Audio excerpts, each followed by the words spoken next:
Hello guys, welcome to UPSC point. दोस्तों, आज के इस वीडियो में हम संयुक्त राष्ट्र और उसके अंगों को डिटेल से कवर करने वाले हैं और इसमें कुछ महत्वपूर्ण तथ्यों को हम ट्रिक और कोरिलेशन के माध्यम से याद करेंगे। इस वीडियो के बाद आपका परीक्षा में एक भी प्रश्न नहीं छूटेगा, बस आप लास्ट तक बने रहिएगा। तो चलिए वीडियो की शुरुआत करते हैं। दोस्तों, संयुक्त राष्ट्र के बारे में पढ़ने से पहले हम थोड़ा सा बैकग्राउंड जान लेते हैं ताकि आपको बहुत अच्छे से समझ आ सके। देखिए, प्रथम विश्व युद्ध के बाद में अंतर्राष्ट्रीय सहयोग को बढ़ावा देने, शांति और सुरक्षा प्राप्त करने के लिए लीग ऑफ नेशंस नामक एक संगठन की स्थापना की गई 1920 में। लेकिन दोस्तों, ये जो संगठन था लीग ऑफ नेशंस, दूसरे विश्व युद्ध को नहीं रोक पाया और बुरी तरह से असफल रहा। इसके बाद में दोस्तों, द्वितीय विश्व युद्ध के दौरान ही अमेरिका के राष्ट्रपति थे रूजवेल्ट। इन्होंने भविष्य के लिए एक नई संस्था की स्थापना करने की बात कही और इनकी बात को सभी देशों द्वारा सीरियस लिया गया। आगे चलकर 1945 में सैन फ्रांसिस्को में, जो कि यूएसए में स्थित है, यहाँ पर 50 देशों ने मिलकर संयुक्त राष्ट्र चार्टर पर हस्ताक्षर किए और एक अंतर्राष्ट्रीय संगठन के रूप में संयुक्त राष्ट्र की स्थापना की गई। इसको अंग्रेजी में यूनाइटेड नेशंस यानी यूएन कहा जाता है। तो आपको ये समझ आ गया कि भैया संयुक्त राष्ट्र की स्थापना के पीछे की क्या कहानी थी। चलिए अब आगे बढ़ते हैं। अब मान लीजिए आपसे कोई पूछता है कि संयुक्त राष्ट्र क्या है, तो आप सीधा सा जवाब देंगे कि संयुक्त राष्ट्र एक अंतर्राष्ट्रीय संगठन है जिसे दुनिया में शांति बनाए रखने, देशों के बीच सहयोग बढ़ाने और मानव अधिकारों की रक्षा करने के लिए बनाया गया था। इसकी स्थापना 24 अक्टूबर 1945 को हुई थी और संयुक्त राष्ट्र यानी यूएन का मुख्यालय न्यूयॉर्क, अमेरिका में स्थित है। यूएन की स्थापना से पहले कौन सी संस्था थी जिसके बारे में मैं आपको बता चुका हूं, लीग ऑफ नेशन, जिसकी स्थापना कब की गई थी? 1920 में। ठीक है, लेकिन ये असफल हो गई थी। अब अगला प्रश्न बनता है कि जो यूएन चार्टर था उस पर कितने देशों ने हस्ताक्षर किए? तो आरंभ में 50 देशों ने किए थे और बाद में पोलैंड भी इसमें शामिल हो गया था। अब एक प्रश्न बनता है कि यूएन के संस्थापक सदस्य देश कितने थे? तो भैया 51 देश यूएन के संस्थापक सदस्य देश थे, जिसमें भारत भी शामिल था। देखिए, भारत 1945 में आजाद नहीं हुआ था, लेकिन ब्रिटेन के नाम से भारत इसमें शामिल हो गया था। अब एक जो मोस्ट इंपोर्टेंट प्रश्न यहां से बनता है कि यूएन का नवीनतम सदस्य कौन है? तो अच्छे से याद रखेंगे, दक्षिणी सूडान, जो कि 2011 में यूएन का सदस्य बना था। वर्तमान में इसमें कितने सदस्य हैं? तो 193 देश इसमें शामिल है, जिसमें भारत भी शामिल है। दो प्रश्न यहां से बन सकते हैं। सबसे पहला पूछा जा सकता है कि संयुक्त राष्ट्र जो है वो नाम किसने दिया? तो रूजवेल्ट ने दिया था दोस्तों, जो कि अमेरिका के राष्ट्रपति थे। और दोस्तों, संयुक्त राष्ट्र के मुख्यालय के लिए जमीन दान देने का श्रेय अमेरिकी उद्योगपति जॉन रॉकफेलर को जाता है। तो इसको भी अच्छे से याद रखेंगे। चलिए, यहां तक हमारा जो मोस्ट इंपोर्टेंट पॉइंट थे वो खत्म होते हैं। कुछ और महत्वपूर्ण तथ्यों की बात करेंगे। अब हमारा पॉइंट आता है कि संयुक्त राष्ट्र की आधिकारिक भाषाएं कौन कौन सी है, ऑफिशियल लैंग्वेज कौन कौन सी है। तो दोस्तों, संयुक्त राष्ट्र की 6 आधिकारिक भाषाएं हैं। कौन कौन सी? स्पेनिश, रूसी यानी रशियन, फ्रेंच, अरबी, चीनी और इंग्लिश। इन सभी 6 ऑफिशियल लैंग्वेज को हम ट्रिक के माध्यम से याद कर सकते हैं, क्योंकि यहां से सीधा सीधा प्रश्न पूछा जाता है कि निम्नलिखित में से संयुक्त राष्ट्र की कौन सी आधिकारिक भाषा नहीं है। तो हमको याद रखना है कौन कौन सी है। इनको याद करने के लिए आप एक ट्रिक का इस्तेमाल कर सकते हैं और वो ट्रिक है सरफेस। एस से हो जाएगा आपका स्पेनिश, आर से हो जाएगा रूसी यानी रशियन, एफ से हो जाएगा दोस्तों आपका फ्रेंच, ए से हो जाएगा अरबी, सी से हो जाएगा चीनी और ई से हो जाएगा इंग्लिश। इसी के साथ दोस्तों आपको एक और पॉइंट यहां पर याद रखना है कि अंग्रेजी और फ्रेंच को संयुक्त राष्ट्र की कार्यकारी भाषाएं यानी वर्किंग लैंग्वेजेस माना जाता है, जिनका उपयोग कामकाज में किया जाता है। अब आपके मन में एक प्रश्न होगा कि वर्किंग लैंग्वेज और ऑफिशियल लैंग्वेज में क्या अंतर होता है? तो इसको हम एक उदाहरण से समझते हैं। मान लीजिए कि यूएन ने एक ये रिपोर्ट का प्रकाशन किया है। तो दोस्तों, ये जो रिपोर्ट है ना, ये 6 भाषाओं में अनुवादित की जाएगी। ठीक है, 6 भाषाओं में प्रकाशित की जाएगी। लेकिन ये जो वर्किंग लैंग्वेज है ना, इसका प्रयोग किया जाता है आम बोलचाल में, भाषण देने में। ठीक है, तो वर्किंग लैंग्वेज मतलब क्या हो गया? इसका प्रयोग किया जाएगा भाषण देने में, बात करने में। और ऑफिशियल लैंग्वेज क्या होती है कि अगर कोई रिपोर्ट का प्रकाशन किया है तो इन ऑफिशियल लैंग्वेज में उसको अनुवादित किया जाएगा। ठीक है, ऑफिशियल लैंग्वेज आप ट्रिक से याद कर सकते हैं, आपको ये समझ आ गया होगा। चलिए अब आगे बढ़ते हैं और अब हम बात करने वाले हैं संयुक्त राष्ट्र के अंगों की। दोस्तों, संयुक्त राष्ट्र के 6 प्रमुख अंग हैं। पहले हम इनका नाम देख लेते हैं, फिर एक एक को मैं आपको विस्तार से पढ़ाने वाला हूं। देखिए, सबसे पहला अंग है संयुक्त राष्ट्र महासभा, दूसरा है सुरक्षा परिषद, तीसरा है संयुक्त राष्ट्र आर्थिक एवं सामाजिक परिषद, चौथा अंग है दोस्तों संयुक्त राष्ट्र न्यास परिषद, पांचवा है अंतर्राष्ट्रीय न्यायालय और छठवां और अंतिम अंग है दोस्तों संयुक्त राष्ट्र सचिवालय। ये वाला छठवां और पांचवा सबसे ज्यादा इंपॉर्टेंट है, यहां से सीधा सीधा हमारी परीक्षा में प्रश्न देखा जाता है।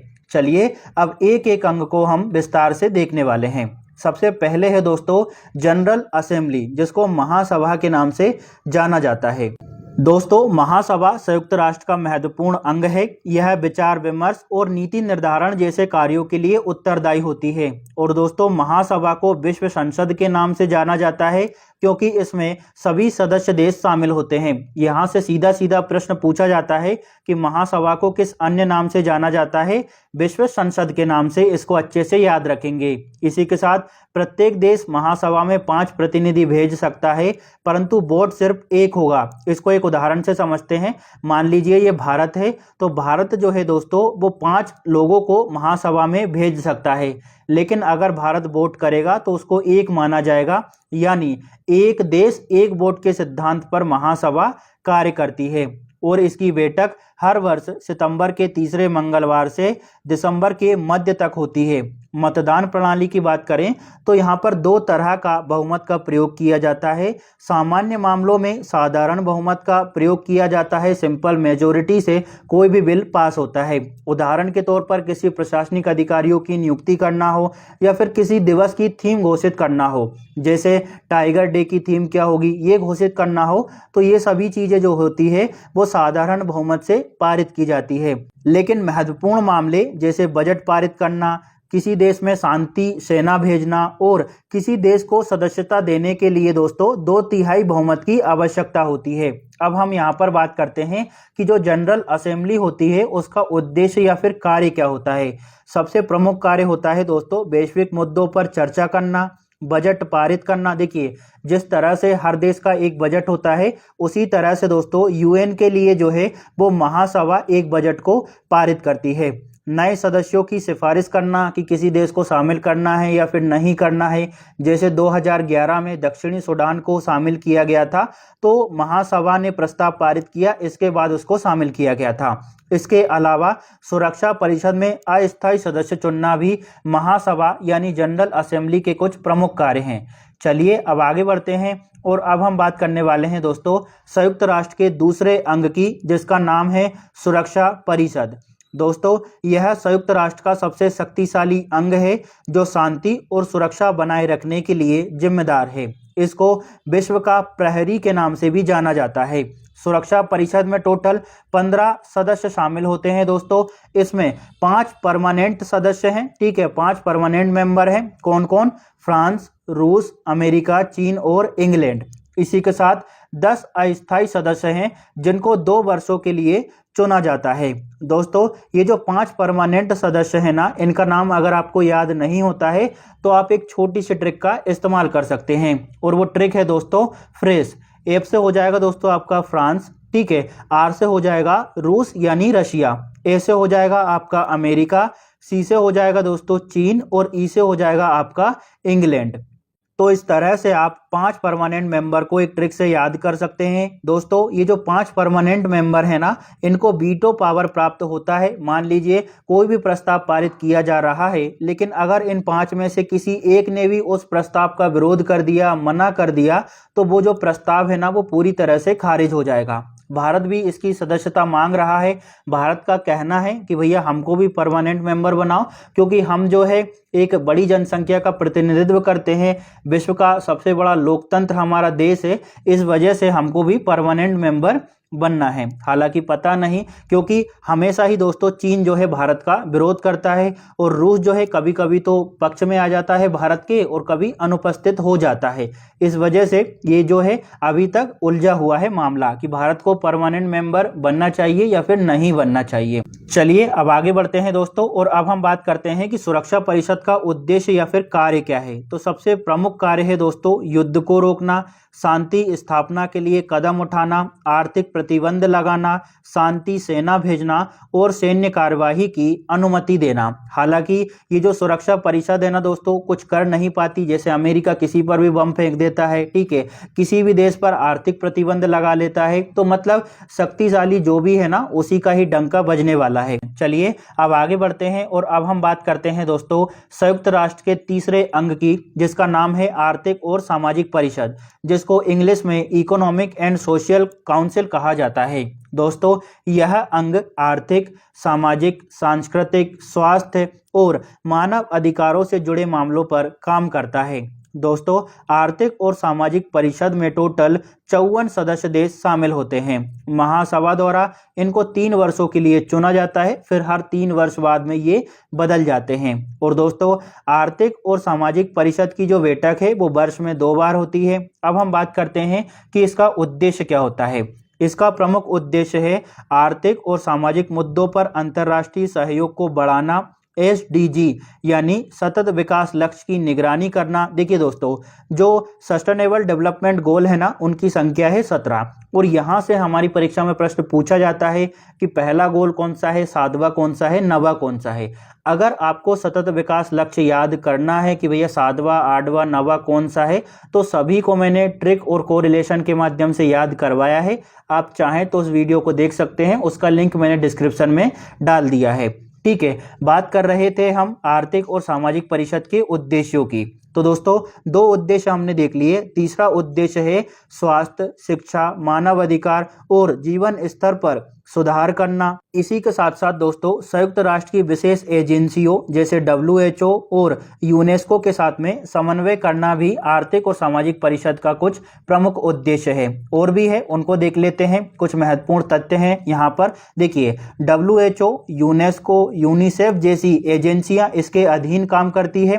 किसके अधीन करती है? आर्थिक और सामाजिक परिषद के अधीन। यह सामाजिक और आर्थिक दृष्टिकोण से UN का सबसे सक्रिय अंग है, तो इसको भी आपको याद रखना है। चलिए अब आगे बढ़ते हैं और अब हम बात करते हैं दोस्तों संयुक्त राष्ट्र के चौथे अंग की, जिसका नाम है न्यास परिषद। वर्तमान में इसका इंपॉर्टेंस बहुत ज़्यादा नहीं है दोस्तों, क्योंकि इसकी स्थापना की गई थी उपनिवेशों को स्वतंत्रता दिलाने के लिए। फिलहाल कोई उपनिवेश नहीं है, तो इसका जो रोल है वो खत्म हो जाता है। एक बार हम थोड़ा सा इसके बारे में जान लेते हैं। यह अंग उपनिवेशों को स्वतंत्रता दिलाने और उनकी निगरानी करने के लिए बनाया गया था। इसमें कौन कौन सदस्य देश शामिल थे? तो दोस्तों जो सुरक्षा परिषद में 5 परमानेंट मेंबर है ना, वो ही इसके सदस्य देश थे। ठीक है, अब यह सक्रिय नहीं है क्योंकि सभी उपनिवेश स्वतंत्र हो चुके हैं। बात करें न्यास परिषद के उद्देश्यों की, तो इसका सबसे प्रमुख उद्देश्य है दोस्तों ट्रस्ट क्षेत्र यानी ट्रस्ट टेरिटरीज को स्वतंत्रता दिलाना। अब आपके मन में एक प्रश्न आएगा कि भैया जो ट्रस्ट टेरिटरी होती है इसका मतलब क्या होता है? तो यहाँ पर मैंने लिख दिया है, हालांकि एक परिभाषा है, इसको पढ़ने की जरूरत नहीं है, हम उदाहरण से समझते हैं। मान लीजिए एक छोटा सा देश है, ठीक है, इस पर किसी विकसित देश ने या बड़े देश ने अधिकार कर रखा है, यानी यह उपनिवेश है। तो UN को पता चलता है, ठीक है, UN इस उपनिवेश को नाम दे देता है ट्रस्ट टेरिटरी। यहाँ पर एक विकसित देश है जैसे अमेरिका, तो UN ने अमेरिका से कहा कि हमने जो नाम दिया है ना इस उपनिवेश को ट्रस्ट टेरिटरी, इस पर आप अधिकार कर लीजिए, इसका प्रशासन चलाइए और यहाँ के लोगों को स्वतंत्रता प्राप्त करने में मदद करिए। ठीक है, तो आप समझ गए कि ट्रस्ट टेरिटरी क्या होती है। एक छोटा सा अविकसित या फिर विकासशील देश जिस पर किसी ने अधिकार कर रखा हो, उपनिवेश बना रखा हो, तो UN जो है उसको स्वतंत्रता दिलाने के लिए अपने अंडर में ले लेता है और विकसित देश से कहता है कि आप इसका प्रशासन चलाइए और इसको स्वतंत्र कराने में हेल्प कीजिए।